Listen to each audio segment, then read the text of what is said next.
Yeah. Yesha, can you start with the introduction? Good afternoon, everyone, and thank you for joining us. Introducing GDMH, Dr. psychiatrist at Hospital and project in charge for GDM. Myself, I am Gesha Merchant. I'm working as a coordinator for GDMH, and as an IT expert, we have Om Prakash with us. Once again, welcome all of you. The topic of today's session is psychopharmacological management during COVID-19. For that, we have Dr. Rajesh Maniyar with us as an expert. I request Deepti ma'am to further facilitate the session and take introduction for Dr. Good afternoon, Thank you, everyone. Thank you for joining today. I think Dr. Maniar does not need any introduction. આપણા બધાના જ sir છે. So, but it's to announce officially. Sir is an professor VS Hospital. He is founder director of the JIPS. Right now is working there. So let's take a insight from him how we can, what changes should be done in psychopharmacological aspect while we are seeing patients in this pandemic. Maybe we can call we called for those patients who are having positive status.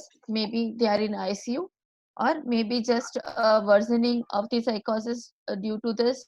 Maybe patient presenting to us with the symptoms of that are related to this infection, like increase in anxiety or due to this corona status.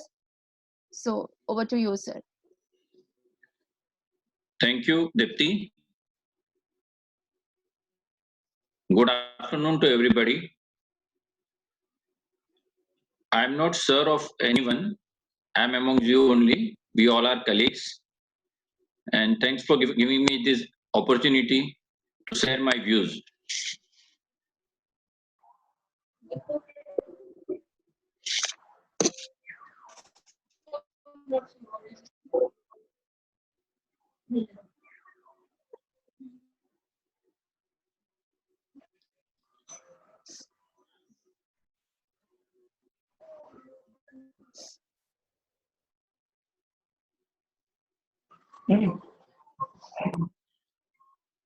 Yeah. Now, can you hear me? Yes, sir. Can you see can you see the screen? Yes. Okay. So the subject is psychopharmacological management in COVID-19. Basically, I'm not going to speak only of psychopharmacological management of those patients who are having COVID-19 infection, but then we are also, because of COVID-19, there are a number of patients who are having primary psychiatric, and they will develop some psychiatric symptom. How we can treat them also, and how. Before that, I would like to say that how we can reduce the number of patients.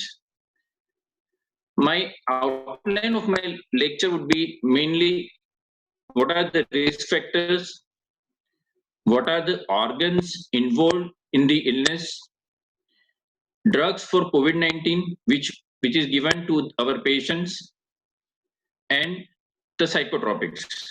Basic headings. Now, what are the risk factors in our OPD? If we can reduce this, we might want to treat this patient, or this patient may not develop the COVID-19 infection. Though mental illness can increase the risk of infection, one of the reasons is there is a cognitive impairment in this patient. There is less awareness of risk, and there are less efforts for personal protection. They don't take care of themselves many times, and they are likely to develop infection. And then we have to use our psychopharmacology. The strategies would be, you can give a long-term solution in OPD. You can decrease the number of people visiting OPD, sanitizing the OPD, screening everyone for history of travel and foreign contact, and history of cough and fever. And there is a thermal screening if you can do. This can reduce the patients developing COVID-19. The other would be the overcrowding. The risk factor for mental health institute. What Dipti, you must have seen this. The patient factors are there are overcrowding in the hospital. They don't have insight in the illness. They have lack of hygienic practices. There are unconcerned attitude. Whatever is that, they are not concerned about that, and lack of information. And they are highly susceptible to infection. There is a closed ward, unequipped for respiratory infection, no facility for isolation ward, lack of general medicine and equipment, lack of knowledge in staff, and unavailability of expert. These are the basic things which is causing the risk in our patient. You must have done this. These are the possible coping strategies which has been done by most of the mental health institute. Discharge as many patients as possible. Don't allow any visitor. Take precautions for. Don't allow them to exchange the items. Separate patients to increase distance and prepare for isolation. This will decrease the number of patients and our use of psychopharmacology would be less. Again, the other strategies would be improve your hygiene, fumigation, thermal screening, follow standard infection control measure, no meeting or training program at present, and if necessary, observation ward can be kept. Now, once these patients are infected with COVID-19, particularly our psychiatric patient, there are more barriers in accessing timely health services. Why?